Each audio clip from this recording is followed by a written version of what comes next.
برادران اسلام، معزز سامعین، بزرگوں، عزیز دوستوں، بھائیوں،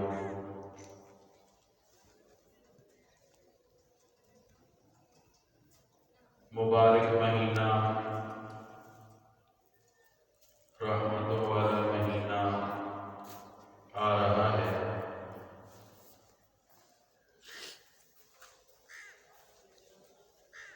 اس مہینے کو بڑے ادب و احترام، رب کے حکموں کے مطابق گزارنا ہے۔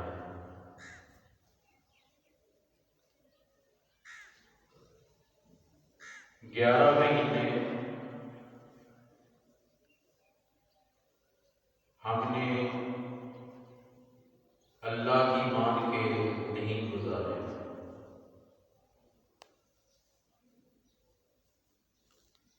گزارنے تو وہ بھی اللہ کی مان کے ہی چاہیے، لیکن غفلت ہوئی، اللہ کے حکموں کو ہم توڑتے رہے۔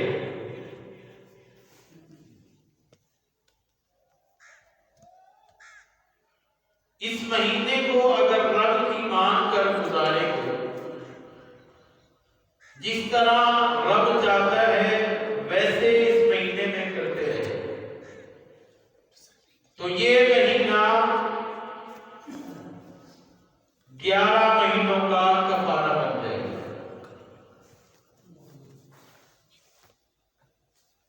علامہ ابن جوزی رحمہ اللہ تعالیٰ نے لکھا کہ رمضان المبارک کا مہینہ حضرت یوسف علیہ السلام کی مثل ہے۔ جس طرح یوسف علیہ السلام کل 12 بھائی ہیں، 11 بھائی غلطی کرتے ہیں، 12ویں بھائی نے یوسف علیہ السلام نے ان کو معاف کر دیا، ان کی غلطیوں کو بولو معاف کر دیا۔ ابا نے بھی یوسف کے صدقے بھائیوں کو معاف کر دیا۔ تو اسی طرح علامہ ابن جوزی لکھتے ہیں کہ 11 مہینے ہم غلطیاں کرتے رہے، 12ویں مہینے میں اگر ہم نے رب کو راضی کر لیا، رب کی مان کے گزار لیا، جس طرح رب چاہتا ہے ویسے یہ مہینہ گزارا، اللہ 11 مہینوں کی غلطیاں معاف کر دے گا۔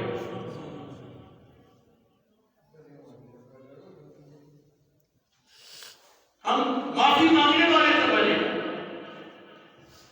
یہ مہینہ بڑی رحمتوں والا مہینہ ہے، سخاوت والا مہینہ ہے۔ اللہ کی رحمتیں بندوں کو تلاش کرتی ہیں۔ اس مہینے میں 11 مہینے ہم اللہ کی رحمت کو تلاش کرتے ہیں، اور اس مہینے میں رمضان المبارک والے مہینے میں اللہ کی رحمتیں اللہ کی بندوں کو تلاش کرتے ہیں۔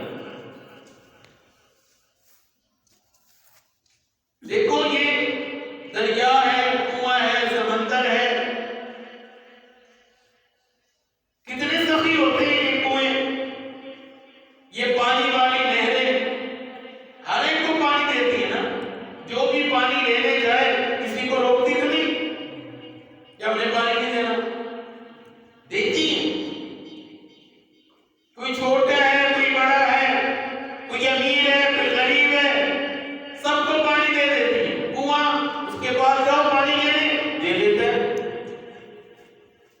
تو کتنا وہ سخی ہے، ہر ایک کو دے رہا ہے۔ اسی طرح بیت اللہ شریف کتنی برکتوں والا ہے، اللہ کی برکتیں ہر وقت نازل ہو رہی ہیں۔ ان اول بیت وضع للناس للذی ببکۃ مبارکہ، اللہ تعالیٰ خود قرآن پاک میں فرما رہے کہ بیت اللہ برکتوں والا گھر ہے، لیکن برکتیں ملتی اس کو ہی ہیں جو اللہ کے گھر میں بولو چاہتا ہے۔ اللہ ہم سب کو لے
اللہ عطا کرے گا.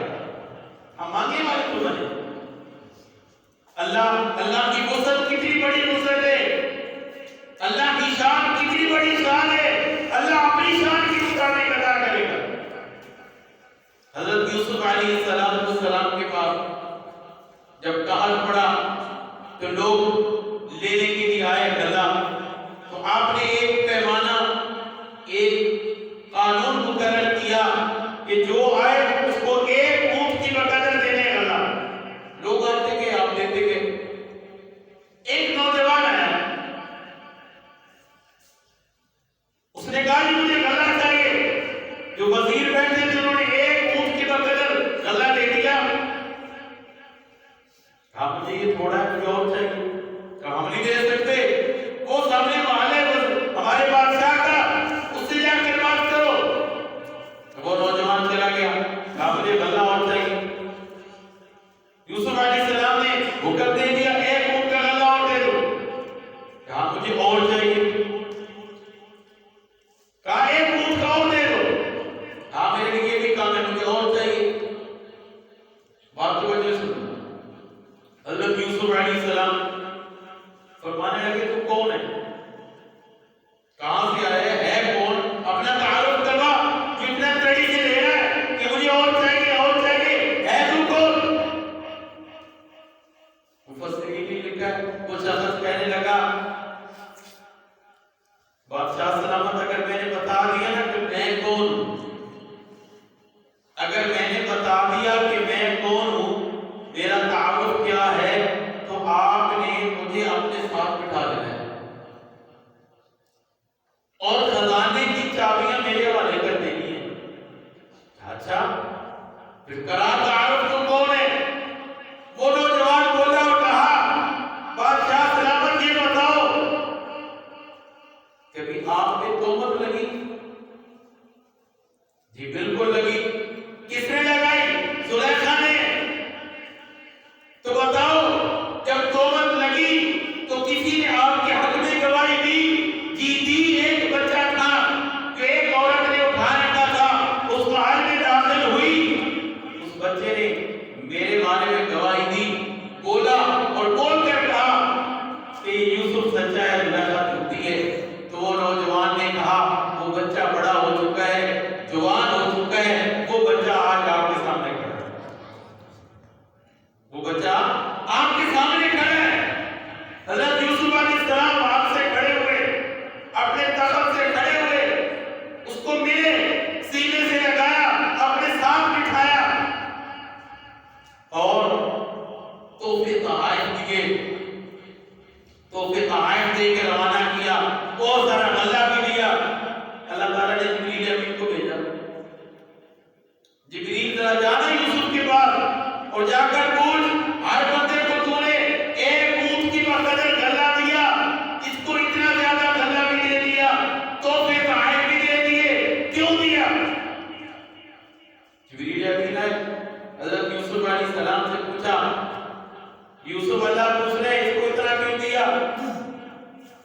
حضرت یوسف علیہ السلام بولے, کہا جبریل اللہ کو جا کے کہے یہ وہ ہے جو میرے اوپر تہمت لگی تو میرے حق میں اس نے گواہی دی, اس نے میرے حق میں گواہی دی. یہ وہ شخص ہے تو میں اس کو اگر نہ دیتا تو پھر میں جو ہے وہ یوسف کہلانے کا حقدار نہیں تھا. اللہ تعالیٰ نے جبریل امین کو بھیجا اور جا کر کہا کہ یوسف کو کہو جو میری وحدانیت کی گواہی دے گا, میری توحید کی گواہی دے گا, قیامت والے دن میں اس کو اپنی شان کے مطابق نہ بتا. تو میرے بھائیوں, رمضان کا مہینہ ایسا ہے جس میں اللہ اپنے بندوں کو اپنی شان کے مطابق نوازتا ہے, شان کے مطابق ان کی دعائیں قبول کرتا ہے, مغفرت کا اعلان کرتا ہے. یہ بڑا مبارک مہینہ آ رہا ہے. اس مہینے کا استقبال, اس مہینے کا ادب و احترام ہم پر فرض ہے.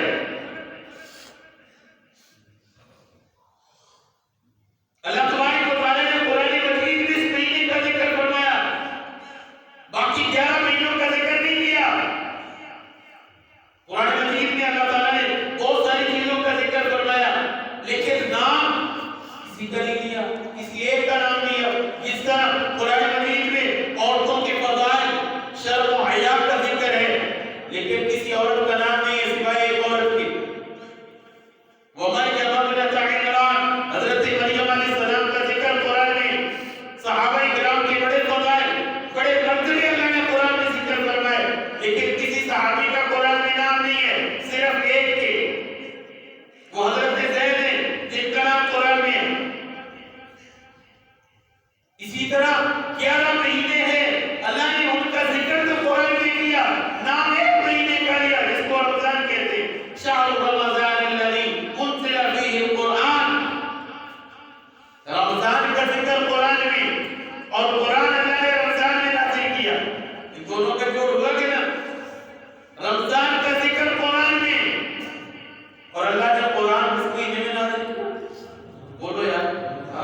غلط استعمال نہیں کرنا، ہاتھ پاؤں کو غلط استعمال نہیں کرنا، اپنے دل میں غلط خیالات کو لے کر نہیں آنا۔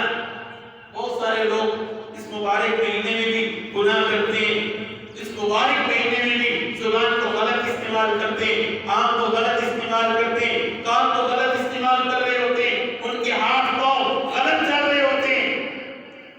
حالانکہ یہ اتنا مبارک مہینہ ہے، اس مہینے میں شیاطین کو اللہ جکڑ دیتا ہے، قید کر دیتا ہے۔ بہت سارے لوگ اس مہینے میں بھی مسجد میں نہیں آتے ہے نا، ایسے لوگ، ایسے بندے اللہ کے جو اس مہینے میں بھی ان کو نماز نصیب نہیں، اس مہینے کا کوئی احترام نصیب نہیں، روزہ نصیب نہیں، قرآن نہیں کھولتے۔ اس کی کیا وجہ؟ حالانکہ شیطان تو قید ہو گیا، بڑے بڑے شیطان اللہ سارے قید کر دیتا ہے۔ یہ کیا وجہ ہے کہ وہ پھر بھی رمضان میں بھی روزہ نہیں رکھتے، رمضان میں بھی نماز نہیں پڑھتے، رمضان میں بھی فکر نہیں کرتے، رمضان میں بھی اللہ کے سامنے مانگتے نہیں ہیں، روتے نہیں ہیں، گڑگڑاتے نہیں ہیں۔ وجہ کیا ہے؟ علماء کرام نے لکھا ہے 11 مہینے شیطان پہ محنت کرتا ہے، اور ہر انسان کے اندر بھی ایک شیطان ہے، وہ 11 مہینے اتنی محنت کرتا ہے، اتنی محنت کرتا ہے، جب وہ جا رہا ہوتا ہے نا، جب رمضان المبارک کا چاند نظر آتا ہے، فرشتے اللہ بھیجتا ہے ان کو پکڑ کے لاؤ۔ جب جا رہا ہوتا ہے نا، وہ اندر کے شیطان کو کہتا ہے او میری بات سن کان کھول کے، 11 مہینے میں نے نہیں جانے دیا، اب تو نے اس کو جانے، بولو اب تو نے اس کو جانے، اس کو جانے نہیں دینا۔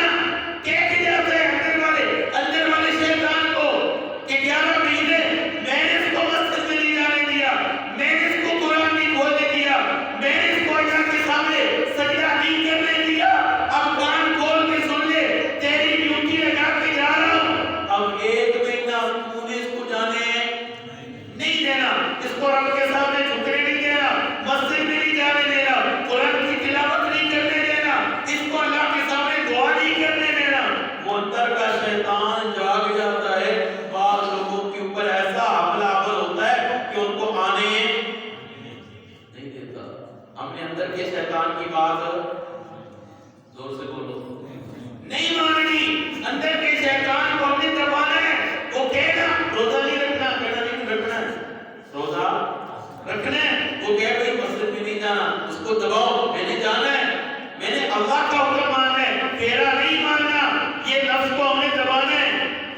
یہ نفس ہمارا شیطان اندر کا ہے، ہمارا بھیتی ہے، وہ رات جانتا ہے کہ کون سی رگ پہ نماز چھوڑتا ہے، کون سی رگ پہ اس نے روزہ چھوڑنا ہے، کون سی رگ پہ اس نے دعائیں چھوڑ دینی ہے، کون سا کام کرواؤں اس سے جس سے یہ جو ہے اللہ کی رحمت سے دور ہوگا۔ وہ اندر کہنا اندر کا دشمن ہے، اور گھر کا دشمن سب سے سخت دشمن کا کون ہے نا، بولو گھر کا دشمن سب سے سخت دشمن ہے۔ تو یہ ہمارا اندر کا بیٹی نفس ہے جو دشمن ہے، اور روزہ ایک ایسی چیز ہے جو نفس پہ بڑا بھاری گزرتا ہے۔ روزہ ایسی چیز ہے جو نفس پہ بڑا بھاری ہے، کیونکہ روزہ بھوک برداشت نہیں کر سکتا، ہاں نفس بھوک برداشت نہیں کر سکتا۔ روزہ ہم رکھیں گے، نفس کو بھوکا رکھیں گے تو وہ قابو میں آئے گا۔ اللہ تعالیٰ نے یہ روزے ہم اس لیے فرض کیے ہیں نا تاکہ ہم اندر کے دشمن کو بھی مارے۔ باہر کا دشمن تو قید ہو گیا، اندر کا دشمن روزے سے مرے گا۔ کس سے مرے گا؟ روزے سے۔ روزہ ہم رکھیں۔ میرے بھائیو، روزہ کتنی بڑی عبادت ہے، اللہ اکبر۔ نبی کریم صلی اللہ علیہ وسلم نے ارشاد فرمایا الصوم لی وانا اجزی، روزہ میرے لیے ہے، روزہ میرے لیے۔ یا اللہ نماز بھی تو تیرے لیے ہے نا، نماز بھی تیرے لیے، زکات بھی تیرے لیے، قرآن پڑھنا بھی تیرے لیے، صدقہ خیرات بھی تیرے لیے، یا اللہ طواف کرنا بھی تیرے لیے، عمرہ بھی تیرے لیے، تو کہہ رہا روزہ میرے لیے۔ اللہ تعالیٰ فرمایا الصوم لی، روزہ خاص میرے لیے، باقی عمل تم کرتے ہو اس میں کوئی نہ کوئی دیکھ رہا ہوتا ہے۔ نماز ہم پڑھنے آئے، اور صحابہ کو پتہ ہے نماز پڑھتا ہے کہ نہیں پتا، پتہ چل جاتا ہے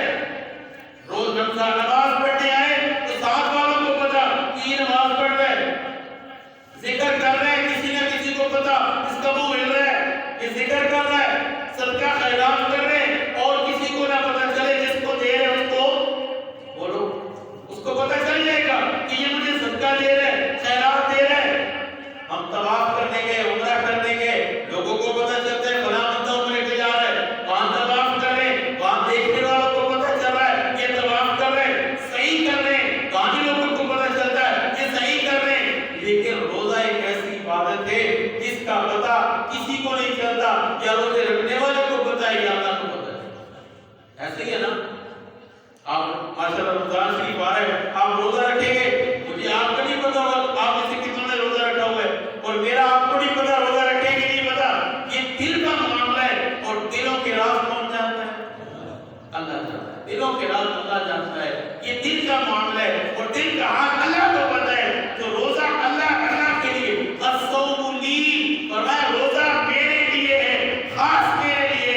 یا اللہ نماز بھی تیرے لیے. اللہ فرما رہے نماز پڑھتے ہو مجھے جنت ملے گی، نماز پڑھ رہے ہو اس لیے کہ جنت ملے گی، زکات دے رہے ہو اس لیے کہ جنت ملے گی، اور اسی طرح خیر کا کام کر رہے ہو اس لیے جنت ملے گی. ہر کام ہم جنت کے لیے کر رہے ہیں. اللہ تعالیٰ فرمایا الصوم لی، روزہ میرے لیے ہے. یا اللہ ملے گا کیا؟ فرمایا انا اجزا بی، روزہ رکھو گے میرے لیے، اور اس کا بدلہ اللہ فرما رہے میں خود ہوں. اس کا بدلہ کون ہے؟ اللہ خود ہے. الصوم لی وانا اجزا بی، اس کا بدلہ میں خود ہوں. اس کو آپ ایک مثال کے ذریعے سمجھو. ایک بادشاہ گزرے محمود غزنوی، بڑا نیک بادشاہ محمود غزنوی. اس نے ایک دن اعلان کیا اپنے محلے میں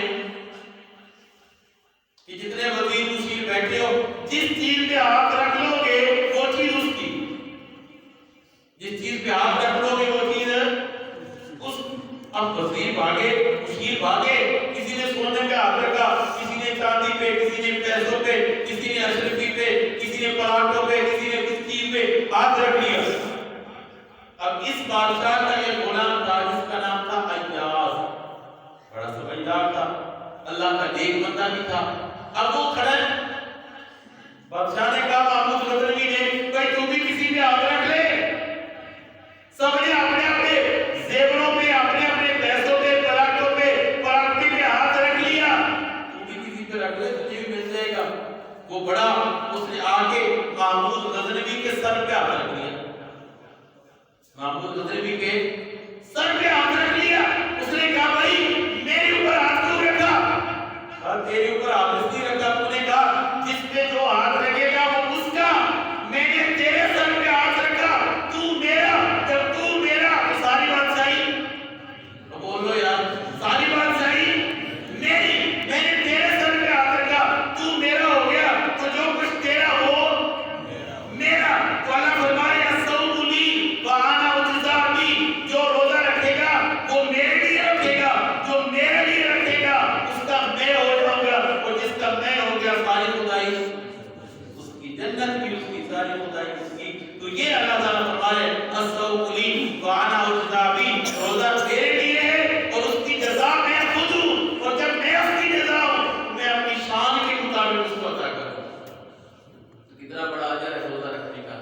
میرے بھائیوں یہ بڑا مبارک مہینہ ہے، بڑا ہی رحمتوں والا مہینہ ہے. اس مہینے میں ہم نے گناہ نہیں کرنا، گناہ سے مکمل بچنا ہے. جس طرح رب چاہتا ہے نا، جس طرح رب چاہتا ہے اس طرح اس مہینے کو گزارنا ہے. یہ مہمان مہینہ ہے. دیکھو ہماری زندگیوں میں کتنے رمضان آئے چلے گئے، اور آئندہ سال کا ہمیں پتہ کوئی نہیں کہ ہماری زندگیوں میں آئے گا کہ نہیں. یہ پتہ ہے ہمیں؟ بولو پتہ ہے کسی کو کہ آئندہ سال میں زندہ رہوں گا؟ پتہ ہے کسی کو نہیں پتا. ہمارے کتنے نمازی تھے ہیں بھائی غلام حسین سے، اللہ ان کی مغفرت فرمائے. ان کو پتا تھا کہ میں نے اگلے روزے رکھنے ہیں کہ نہیں؟ نہ کہ ہر بندے کا دھیان دے میں مرنا کوئی نہیں، میں کوئی نہیں مرنا اتنی جلدی. ہر بندہ یہ سوچ کے بیٹھا ہوا ہے میں بوڑھا ہوگا، میں 70-80 سال کا ہو جاؤں گا، پھر میرے اوپر موت آئے گی. میرے بھائیوں یہ ہمارا شک ہے صرف، اور کچھ نہیں ہے. موت کا کوئی پتہ نہیں، ابھی آ جائے. یہ رمضان کا چاند بھی دیکھنا نصیب نہ ہو. اس لیے یہ مہینہ اگر اللہ ہمارے مقدر میں لکھ دے، ہمیں یہ نصیب ہو جائے اس مہینے کو اپنی زندگی کا آخری مہینہ سمجھو.